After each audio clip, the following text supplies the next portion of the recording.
तो आज हम लोग पढ़ने वाले हैं नेक्रोसिस। नेक्रोसिस सेल डेथ से रिलेटेड है। तो चलिए देखते हैं definition. Necrosis is the uncontrolled and unprogrammed death of cell. जो सडन डेथ ऑफ टिश्यूज या सेल्स हो जाती है उसको नेक्रोसिस कहते हैं।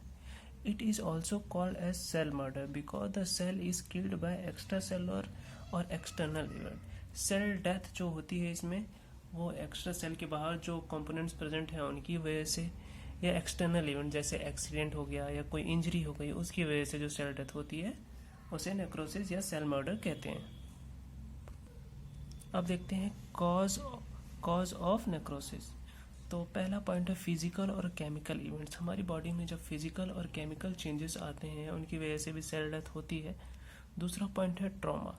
जब हम किसी सदमे होते हैं या जैसे हमारे किसी पेरेंट की डेथ हो गई या किसी रिलेटिव की डेथ हो गई तो हम ट्रॉमा में चले जाते हैं, उसकी वजह से भी सेल डेथ होती है। तीसरा पॉइंट है रेडिएशन। जब हमें कोई बोन फ्रैक्चर या कोई और इंजरी हो जाती है तो हमें एक्सरे के लिए बोला जाता है, तो हम जब रेडिएशन के प्रेजेंस में आते हैं तो उसकी वजह से भी सेल डेथ होती है। चौथा पॉइंट है हाइपोक्सिया। हाइपोक्सिया का मतलब है लेक ऑफ ब्लड सप्लाई या blood flow.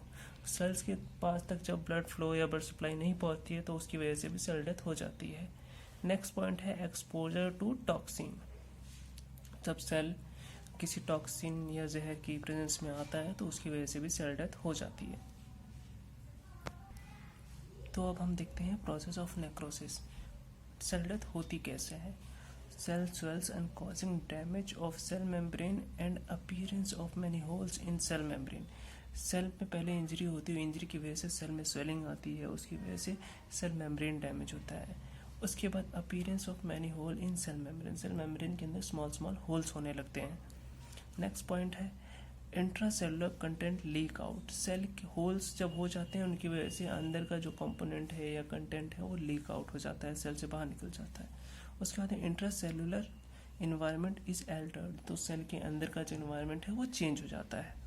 Simultaneously large amount of calcium ion is released by damaged mitochondria. उसी के साथ साथ large amount of calcium ion release होता है डैमेज्ड माइटोकॉन्ड्रिया से। नेक्स्ट पॉइंट देखते हैं presence of calcium ion drastically affects the organisation and activities of protein in intracellular component. तो जब डैमेज माइटोकॉन्ड्रिया से कैल्शियम आयन रिलीज होते हैं तो वो अफेक्ट करते हैं organisation and activity of protein in intracellular component. Next point देखते हैं calcium ion also induce release of toxin materials that activate lysosomal enzyme. तो कैल्शियम आयन की वजह से टॉक्सिन मटेरियल भी रिलीज होते हैं जो एक्टिवेट करते हैं लाइसोसोमल एंजाइम्स को। तो lysosomal enzymes cause degradation of cellular component. तो लाइसोसोमल जो एंजाइम्स जो होते हैं वो सेल के अंदर जो कंपोनेंट्स प्रेजेंट होते हैं उनको डिग्रेड करने लगते हैं, उनको तोड़ने लगते हैं। Cell is totally disassembled resulting in death. तो सेल कम्प्लीटली डिसेंबल्ड हो जाता है, डिस्ट्रॉय हो जाता है, जिसकी वजह से सेल की डेथ हो जाती है। तो चलिए अब डायग्राम की हेल्प से देखते हैं नेक्रोसिस।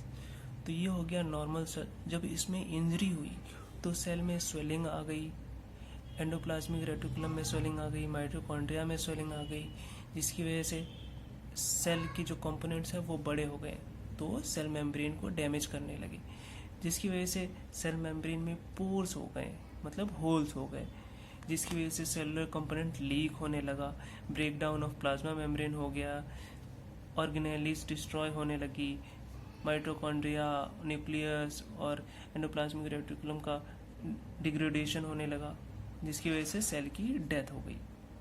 तो इसीलिए इसे नेक्रोसिस कहते हैं। तो अब देखते हैं रिएक्शन टू नेबरिंग सेल और टिश्यू। मतलब सेल डेथ की वजह से आसपास की जो सेल्स और टिश्यूज प्रेजेंट है उन पे क्या फर्क पड़ता है। Dilation of capillaries in the region and thereby increasing local blood flow.